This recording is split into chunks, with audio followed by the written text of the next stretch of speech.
नमस्कार दोस्तों, स्वागत है आप सभी का हमारे चैनल पर। तो अगर आप सभी लोग भारत के IAS, UPSC, MPSC, SSC, MTS, bank, railway परीक्षाओं की तैयारी कर रहे हैं तो ये वीडियो आपके लिए खास तौर पर है। तो आप लोग जानते हो कि हमारे भारत, मध्य प्रदेश की नदियाँ ऐसी नदियाँ हैं जो एमपीपीएससी, एसएससी, रेलवे में 1-2 क्वेश्चन आ ही जाते हैं। तो आज की इस क्लास में हम लेकर आए हैं 50 टॉप हाई लेवल के क्वेश्चन आंसर जो आपके पेपर के लिए बहुत महत्वपूर्ण है। इनमें से आपके 2-3 क्वेश्चन अवश्य आएँगे। तो वीडियो को लास्ट तक देखना और जल्दी से एक लाइक कर देना। तो आज के चलिए वीडियो को शुरू करते हैं और वीडियो पसंद आए तो एक कमेंट करके ज़रूर बताना है। तो आज के इस वीडियो में टॉप हाई लेवल के 50 एमसीक्यू क्वेश्चन रहेंगे जो आपके चाहे इंडिया लेवल का कोई भी एग्जाम हो उसके लिए महत्वपूर्ण है। तो चलिए शुरू करते हैं आज की क्लास को। पेन और कॉपी उठाकर रख लीजिए, जल्दी से लिखते जाइए। जो जो क्वेश्चन टिक लगवाएं आपको उन पर जरूर ध्यान देना है। तो देखिए ये रहेंगे आज के हमारे क्वेश्चन। अगर आप लोगों को वीडियो पसंद आए तो एक कमेंट करके ज़रूर बताना है। और अगर आपने इससे पहले का वीडियो नहीं देखा है तो वहाँ पर भी हमने नदियों से संबंधित बहुत महत्वपूर्ण क्वेश्चन आंसर बताए थे, तो उसको देख लीजिए। आज का पहला क्वेश्चन है कि नर्मदा नदी की कुल कितनी नदियाँ हैं। हमारी जो नर्मदा नदी मध्य प्रदेश की है, जो कहाँ से निकलती है, अमरकंटक की पहाड़ियों से निकलती हुई पश्चिम की ओर बहती है।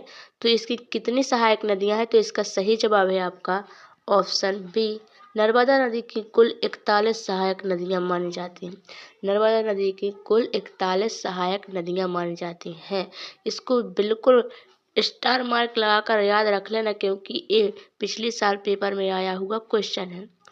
चलिए अगले क्वेश्चन की ओर बढ़ते हैं। आपका अगला क्वेश्चन है कि चंबल नदी का प्राचीन नाम क्या है। एक क्वेश्चन जो हमने आपको बताया है ना, इस चंबल नदी वाला, तो ये क्वेश्चन तो आपको पेपर में, हर पेपर में आने को मिलता है। चंबल नदी का प्राचीन नाम क्या था, तो इसका क्या सही जवाब हो जाएगा, तो इसका सही जवाब हो जाएगा आपका ऑप्शन ए चर्मवती। तो ये साथ देखिए साथियों, जिसके जितने क्वेश्चन सही हो अपने अपने वीडियो रोक कर ध्यान करके लगाइएगा और कमेंट में बताइए कि इसके कितने सही जवाब हो गए हैं। अगला क्वेश्चन है कि किस नदी को मध्य प्रदेश की गंगा प्रदूषण के आधार पर कहा जाता है। तो मध्य प्रदेश की गंगा प्रदूषण के आधार पर कहा जाता है, इसका सही जवाब है ऑप्शन बी बेतवा नदी को। बेतवा नदी को मध्य प्रदेश की गंगा प्रदूषण के आधार पर कहा जाता है। वैसी गंगा नहीं, मध्य प्रदूषण के आधार पर मध्य प्रदेश की गंगा बेतवा नदी को कहा जाता है। चलिए नेक्स्ट क्वेश्चन है आपका, मालवा की गंगा किस नदी को कहा जाता है। अब मालवा की गंगा किस नदी को कहा जाता है, ये क्वेश्चन बहुत महत्वपूर्ण है। मालवा की गंगा है जो क्षिप्रा नदी को कहा जाता है। क्षिप्रा नदी कहाँ पर है, तो उज्जैन में है। तो मालवा की गंगा कैसे कहा जाता है, तो क्षिप्रा नदी को। अगर आप लोगों को वीडियो पसंद आए तो एक लाइक कर दीजिए क्योंकि लाइक करने का कोई पैसा नहीं लगता है और ना ही कमेंट करने का।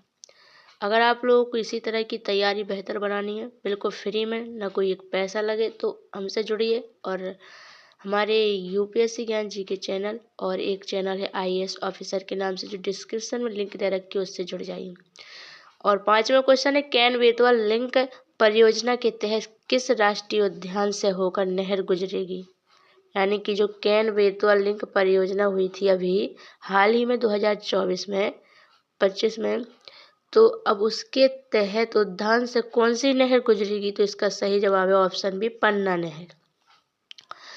चलिए नेक्स्ट क्वेश्चन है आपका, मध्य प्रदेश की कौन सी नदी कर्क रेखा को 2 बार काटती है। कर्क रेखा मध्य प्रदेश के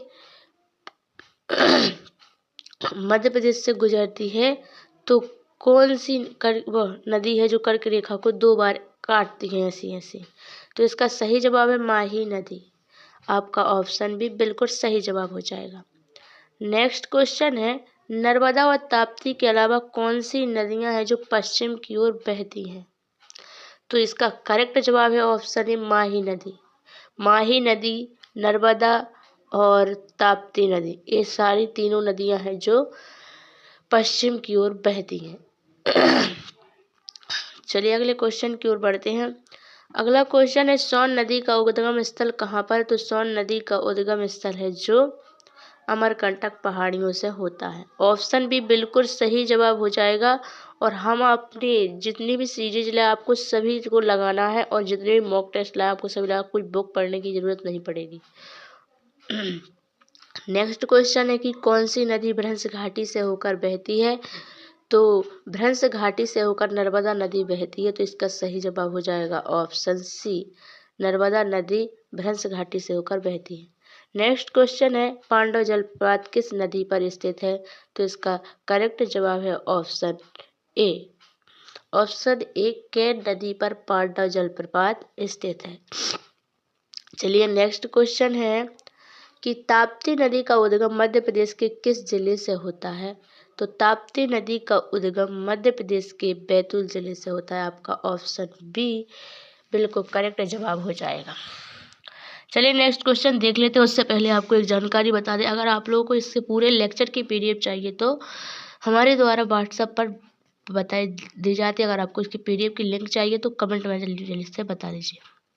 चलिए नेक्स्ट क्वेश्चन की ओर बढ़ते हैं। ताप्ती नदी का उद्गम, एक क्वेश्चन हो गया रिपीटेड। बैनगंगा नदी का उद्गम स्थल कौन सा है? तो बैनगंगा नदी का उद्गम स्थल है पारसबाड़ा का पठार। ऑप्शन ए बिल्कुल करेक्ट जवाब हो जाएगा। देखिए साथियों, तो अब हम जो क्वेश्चन आपको बताने वाले हैं ना, तो ये पेपर के लिए बहुत महत्वपूर्ण है, बहुत ही महत्वपूर्ण है कि चूलिया जलप्रपात किस नदी पर निर्मित है? तो चूलिया जलप्रपात है जो मध्य प्रदेश के किस नदी पर स्थित है? तो इसका करेक्ट जवाब हो जाएगा ऑप्शन बी, चंबल नदी पर निर्मित हुआ है।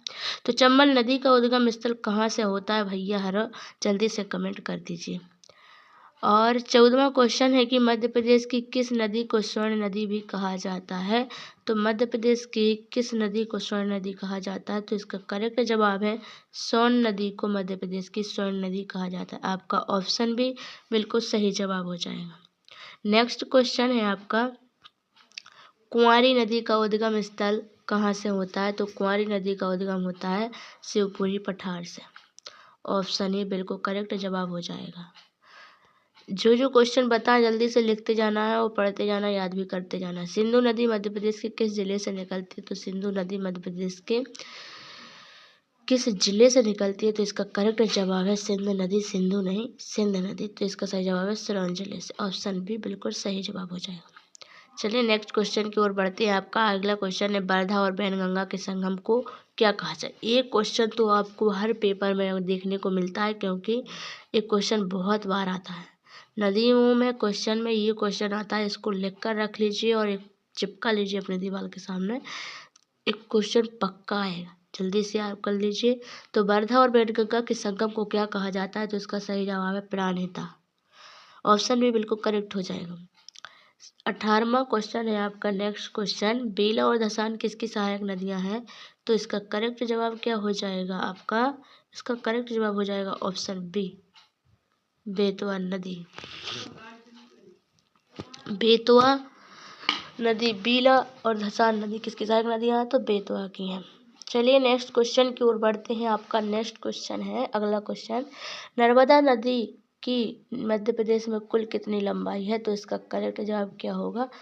जल्दी से देख लेते हैं। ऑप्शन बी बिल्कुल सही जवाब हो जाएगा। 1077 किलोमीटर है जो नर्मदा नदी मध्य प्रदेश में की कुल लंबाई है। दक्षिण की ओर बहने वाली नदी मध्य प्रदेश की कौन सी है? तो इसका क्या सही जवाब हो जाएगा? चलिए जान लेते हैं। इसका करेक्ट जवाब हो जाएगा आपका बैनगंगा, ऑप्शन सी। देखिए साथियों, अब जो हम 5 क्वेश्चन बताएंगे आपको ही इसके करेक्ट जवाब बताने हैं, क्योंकि हम एक क्वेश्चन है नेक्स्ट पहले के वीडियो में बता चुके हैं। तो आपको देखते हैं आप लोग कितना पढ़ते हो और कितना ज़्यादा से याद करते हो, कितनी अपनी तेज याददाश्त। तो इन जितने भी हम 5 क्वेश्चन बताएं, इनके आपको कमेंट में जवाब बताना है जल्दी से, जिससे आपका माइंड टेस्ट हो सके और आपकी पढ़ाई भी बेहतर हो सके। और आप लोगों को डेली टेस्ट चाहिए तो हमारे साथ डेली 9 बजे रात को डेली 9 बजे जुड़ जाए जब लाइव क्लासेस में। तो हम डेली मॉक टेस्ट ले आएंगे रात 9 बजे। प्रश्न कहता है कि अलकनंदा और भागीरथी का संगम होता है उसे जहाँ इसे गंगा कहा जाता है। तो अलकनंदा और भागीरथी के संगम कहाँ होता है जहाँ उसे गंगा कहा जाता है? तो इसका जवाब कमेंट करके आपको बताना है। अगला क्वेश्चन है आपका कि कौन सी नदी बंगाल का शोक कहा जाता है? तो एक क्वेश्चन है ना, जो हमने जितने 5 क्वेश्चन बताए हैं ना, ये पेपर के लिए बहुत महत्वपूर्ण है। इन्हीं में से आपके पेपर में क्वेश्चन आएंगे। अभी जो SSC GD की परीक्षा होने वाली है, रेलवे की परीक्षाएं होने वाली हैं, फरवरी माह में फिर से रेलवे की परीक्षा होगी, तो उसके लिए बहुत महत्वपूर्ण है। तो कौन सी नदी को बंगाल का सूख कहा जाता है, जल्दी से आंसर कमेंट में करना। और अगर इसके जवाब आपको चाहिए तो कमेंट में देख लेना, हम इसकी आंसर शीट वहीं पर दे देंगे। भारत की कौन सी नदी विनाशक नदी कहलाती है, तो इसका सही जवाब हो जाएगा आपका भारत की, सॉरी हम सही जवाब नहीं बताएंगे। भारत की कौन सी नदी को विनाशक नदी कहा जाता है, आप लोगों को कमेंट में बताना है। अगर आप लोगों को पढ़ाई बेहतर बनानी है तो आंसर कमेंट करके ज़रूर बताना, क्योंकि इससे आपकी पढ़ाई बेहतर होती है। क्षिप्रा नदी किसकी सहायक नदी है, तो यहाँ क्षिप्रा की जगह शिप्रा लग गया, तो सॉरी क्षिप्रा किसकी सहायक नदी है, जल्दी से कमेंट करके जवाब बताइए जल्दी से। लूनी नदी कहाँ समाप्त होती है, लूनी नदी कहाँ समाप्त होती है, जल्दी से कमेंट करना दोस्तों, क्या सही जवाब हो जाएगा। देखते हैं सबसे पहले कौन सही जवाब कमेंट करता है, उसको ही आज का विनर्स घोषित किया जाएगा। तो देखिए साथियों, ये रहे थे हमारे टॉप 25 MCQ क्वेश्चन आंसर। अगर आप लोगों को सीधे एक ही क्लास में 100 MCQ क्वेश्चन सभी विषय को चाहिए तो कमेंट में ज़रूर बताना, क्योंकि हम एक साथ क्वेश्चन इसलिए नहीं लाते, फिर आप लोग वीडियो को देखते नहीं हो और क्वेश्चन है वो ऐसे ही पड़े रहते हैं, जिससे आपकी हानि होती है। तो देखिए, अगर आप लोगों को वीडियो अच्छी लगी हुई हो तो एक लाइक, सब्सक्राइब और कमेंट कर देना, ताकि हमारे द्वारा जो नोटिफिकेशन आप तक पहुंचती है जल्दी से, और हमको भी आपकी जानकारी पता चल जाए कि कौन कौन हमसे जुड़ा है और हमारे साथ पढ़ाई कर रहा है। तो आज के लिए इतना ही, फिर मिलेंगे नेक्स्ट वीडियो में अगली क्लास के साथ। एक क्वेश्चन ज़रूर पढ़ लेना है आपको, और अगर इसकी PDF चाहिए तो डिस्क्रिप्शन बॉक्स में लिंक दे रखिए, जल्दी से जाकर वहाँ पर जुड़ जाइए तो आपको PDF भी मिल जाएगी। आपको ना लिखना पड़ेगा ना कुछ करना पड़ेगा, सिर्फ पढ़ना पड़ेगा। बिल्कुल फ्री की तैयारी करने के लिए UPSC ज्ञान GK IAS ऑफिसर के साथ जुड़ जाइए, जो आपको जी कोई भी परीक्षा हो, SSC रेलवे की, उसको निकलवाने की पूरी तैयारी करवाता है जल्दी से। तो आज के लिए इतना ही, फिर मिलेंगे नेक्स्ट वीडियो में। जय हिंद, जय भारत, धन्यवाद।